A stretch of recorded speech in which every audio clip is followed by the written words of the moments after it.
Hi friends, నా పేరు ప్రభాకర్. మీరు చూస్తున్నారు పిఆర్ టెక్ తెలుగు. ఫ్రెండ్స్, ఈరోజు వీడియోలో మీకు ఏంటంటే ఫ్రెండ్స్, నేను ఈ మధ్యన ఆధార్ కార్డుకి సంబంధించిన చాలా న్యూస్ చూశాను. అలాగే ఆధార్ కార్డుకి సంబంధించి చాలామంది నన్ను అడగడం జరిగింది, కమెంట్స్లో కమెంట్ చేయడం కూడా జరిగింది. భయ్యా, సో ఆధార్ కార్డ్ అనేది మనకి తెలియకుండా ఎవరన్నా మన ఆధార్ కార్డ్ని యూజ్ చేసే అవకాశం ఉందా అని చాలామంది అడగడం జరిగింది.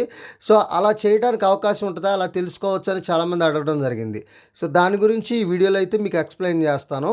సో దానికంటే ముందు ఫస్ట్ టైం మీరు మన ఛానల్ చూస్తున్నట్టయితే మన ఛానల్ని సబ్స్క్రైబ్ చేసుకోండి. ఫ్రెండ్స్, ఈ మధ్యన మనకి లేటెస్ట్గా ఆధార్ కార్డ్ని బేస్ చేసుకొని, అంటే మనకి తెలియకుండా ఆధార్ కార్డ్ యూజ్ చేస్తారా అంటే, సో యూజ్ చేసే అవకాశం ఉందని చెప్పుకోవచ్చు.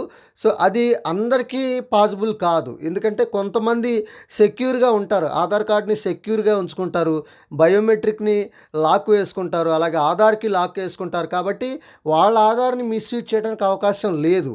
కాకపోతే సో కొంతమందిది అలా జరిగే అవకాశం అయితే ఉంటుంది. సో మరి ఇవన్నీ ఎలా తెలుసుకోవచ్చు అంటే, సో దీనికి ఒక పద్ధతి అనేది ఉంటుంది. మన ఆధార్ ఎక్కడెక్కడ యూజ్ చేసాం, ఏ ఏ సందర్భాల్లో మనం బయోమెట్రిక్ యూజ్ చేసాం, ఏ ఏ సందర్భాల్లో మనం ఓటీపీ యూజ్ చేసాం అనేవన్నీ కూడా మనం తెలుసుకోవచ్చు. డాటా అనేది ఉంటుంది.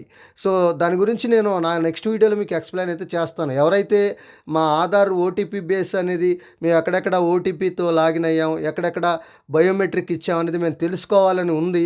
సో మా ఆధార్ ఎంత సేఫ్గా ఉందో మేము తెలుసుకోవాలని ఉంది అని ఒకవేళ మీరు అనుకుంటే కమెంట్ సెక్షన్లో కమెంట్ చేయండి. ఖచ్చితంగా మీ ఆధార్ గురించి, మీరు బయోమెట్రిక్ ఎక్కడ యూజ్ చేశారు, అలాగే దానికి సంబంధించిన ఓటీపీ ఎక్కడ యూజ్ చేసి అథెంటికేషన్ చేసుకున్నారు అనేవి కూడా ఎలా తెలుసుకోవాలనేది నా నెక్స్ట్ వీడియోలో మీకు నేను ఖచ్చితంగా ఎక్స్ప్లెయిన్ అయితే చేస్తాను. సో ఇది ఫ్రెండ్స్, ఈ వీడియో కనుక మీకు నచ్చితే లైక్ చేయండి, షేర్ చేయండి, కింద కామెంట్లో రాయండి. Thank you.